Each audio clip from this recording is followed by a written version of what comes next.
அக்கா எங்க வீட்டுக்கார வந்து பிளவுஸும் வந்தாருங்களாமாங்கக்கா, நீங்க என்னை வர சொன்னீங்களாமாங்கக்கா, ஏங்கா அவட்டே கொடுத்துருக்கலாம்லங்கக்கா. ஏன் அவர் ஒண்ணு சொல்லிங்களா? வந்து சத்தம் போட்டாருங்கக்கா.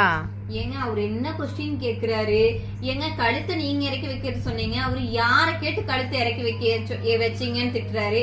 பிளவுஸுக்கு 700 ரூபாய் சொன்னேன். 700 ரூபாயா? யார கேட்டு இந்த பேட்டர்ன் எல்லாம் போட்டீங்க? யார கேட்டு நாட் வச்சீங்க? பிள்ளைகள்லாம் பெருசாயிட்டாங்க, இன்னும் அவளுக்கு நாட் வேணுமா பேட்டர்ன் வேணுமாங்கிறாரு. கேளுங்க, ஏங்க எங்கிட்ட கேக்குறீங்க அப்படின்னா அதெல்லாம் தர முடியாதுங்க, இதுக்கெல்லாம் இவ்வளவு காசு தர முடியாது. அவ சீலை 1000 ரூபாய்க்கு எடுப்பா, ஜாக்கெட் 700 800 ரூபாய்க்கு தச்சான்னா யார் காசு கொடுக்கறது?